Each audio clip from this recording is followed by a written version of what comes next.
ఎందుకంటే అది అది అడగడానికి కూడా మాకు తెలుసు కాబట్టి అంతో ఏదో చట్టాల మీద పనిచేస్తున్నాం. మాలాంటి వాళ్ళు ఎవరు అడగరు. మీ పరిధి దాడి చేయండి అని మేము అడగం. మీ పరిధిలో చేయలేనప్పుడు మానుకోండి, మీకు చేత కాకపోతే తప్పుకోండి. అంతేగాని మీరు వాళ్ళతో ఫోన్ చేయండి, వీళ్ళతో ఫోన్ చేయండి, లేకపోతే ఇంకోటి చెప్పడం సమంజసం కాదు. ఇప్పటికైనా అధికారుల్లో మార్పు రావాలని కోరుకుంటున్నాను. ఎన్నేళ్ళ నుంచి ఈ సమస్య ఎన్ని నెలల నుంచి మీరు అడుగుతున్నారు? నెలల నుంచి కాదండి. ఇప్పుడు సమాచార హక్కు చట్టం వచ్చి 20 సంవత్సరాలైంది. 2005 చట్టంలోనే ఉంటుంది. సమాచార హక్కు చట్టం 2005 అని.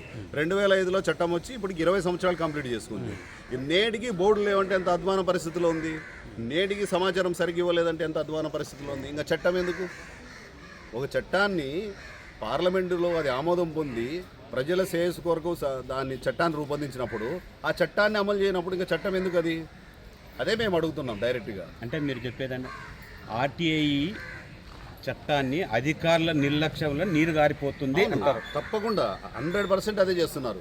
కావాలని చేస్తున్నారు అధికారులు. నీరు కారుస్తున్నారు. ఎందుకంటే సమస్యను మేము అడిగినప్పుడు దానికి సరైన సమాధానం ఇస్తే ఇరుక్కుంటారు వాళ్ళు. రికమెండేషన్లతో రకరకాలు మేము అడుగుతున్నవి మా దగ్గరకు వచ్చిన ఎవిడెన్స్తో అడుగుతున్నాం. అప్పుడు ఖచ్చితంగా ఇరుక్కుంటారు. ఆర్టీఐ చట్టంలో రాజకీయ జోక్యం ఉంది అంటారా? రాజకీయ జోక్యం కాదు, అధికారుల నిర్లక్ష్యం ఉంది. రాజకీయ నాయకులు జోక్యం చట్టంలోకి దూరరు. కానీ ఎవరైతే చైర్మన్ నియమిస్తారో అక్కడే మన జోక్యం ఉండొచ్చు. కానీ అందుకనే కొంచెం సత్వర న్యాయం జరగలేదు అనిపిస్తుంది. కానీ ఇక్కడ మాత్రం ఇది కాదు, అధికారుల నిర్లక్ష్యం అయితే 100% ఉంది. జిల్లా కలెక్టర్ గారికి మరొకసారి మీ ద్వారా వినిపిస్తున్నది ఏమంటే, ఈ ఆర్టీఐ చట్టాన్ని సద్వినియోగపరుచుకునేలాగా చేయాలి. ప్రతి ఒక్క అధికారి సత్వర న్యాయం జరగాల. ఎవరైతే ఆర్టీఐ దరఖాస్తు పెడతారో వాళ్లకు న్యాయం జరగాల. 30 రోజుల లోపల సరైన సమాధానం ఇవ్వాలి, ఖచ్చితమైన సమాధానం ఇవ్వాలని కలెక్టర్ గారిని దీని ఆదేశాలు కూడా ప్రతి ఆఫీస్కి పంపమని మేము కోరుకుంటున్నాం. నా పేరు జగ్గా రంగనాథ సాయి వరప్రసాద్. నేను వృత్తిరీత్యా వెహికల్ ఇన్సూరెన్స్ కన్సల్టెన్సీలో మేనేజర్గా పనిచేస్తున్నాను. తర్వాత సమాచార హక్కు చైతన్య వేదికలో రాష్ట్ర కార్యదర్శిగా కూడా పనిచేస్తున్నాను. కొన్ని ప్రజా సమస్యల మీద మేము అన్ని ఆఫీసులుగా అర్జీలు ఇస్తున్నాము, ఆర్టీఐ అప్లికేషన్లు ఇస్తున్నాము. అందులో భాగంగా సింగనమల ఎంఆర్ఓ కార్యాలయము, అనంతపురం రూరల్ అర్బన్ కార్యాలయాల్లో ఆర్టీఐ దరఖాస్తులు ఇచ్చాము. ఇచ్చిన దరఖాస్తులకు సమాధానం ఇవ్వలేదని చెప్పి 30 days టైం ఉంటుంది. ఆ టైం తర్వాత ఆర్డీఓ గారికి, అనంతపురం ఆర్డీఓ కేశవనాయుడు గారికి అప్పీల్ దరఖాస్తులు ఇచ్చాను.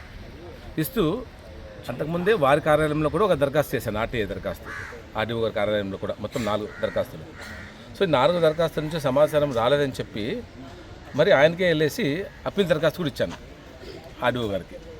ఇచ్చి ఒక 2 సార్లు మళ్ళీ వాళ్ళకి రిమైండర్ చేశాం. సార్ మీకు దరఖాస్తు ఇచ్చి 30 days అవుతా ఉంది, అప్పీల్ ఇచ్చాము, దాని మీద చర్యలు తీసుకోండి, విచారణకి పిలిపించండి అంటే వారు సరే అన్నారు. కానీ వారి టైం కూడా దాటిపోయిందన్నమాట. వాళ్ళకి కూడా 30 days టైం ఉంటుంది ఆర్డీఓ గారికి కూడా, అపిలేట్ అధికారిగా.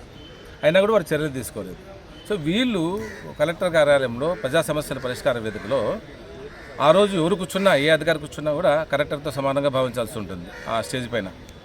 అటువంటిది వారి కార్యాలయంలోనూ, వారి దగ్గర ఉన్న డివిజన్లో పనిచేస్తున్న కార్యాలయాల్లోనూ ఎటువంటి అర్జీల మీద కానీ ఆర్టీఐ దాని మీద కానీ చర్యలు తీసుకునే వాళ్ళు మొత్తం జిల్లా వ్యాప్తంగా వచ్చే వాళ్ళకి ఎలా పరిష్కారాలు చేస్తారని చెప్పి భావించాలి.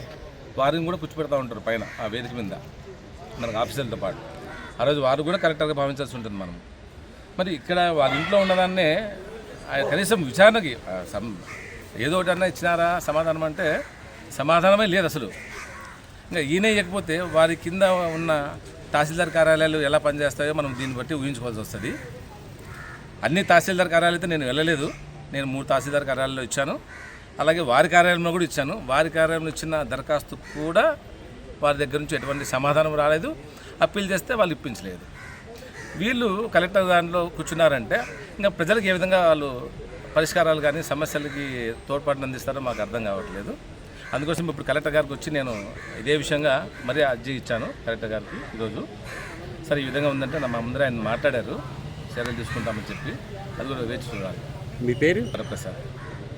ఇప్పుడు మెయిన్ సబ్జెక్ట్ ఏమో చెప్పండి. మీకు మేము ఆర్టీఐ మీద దరఖాస్తు ఇచ్చానండి.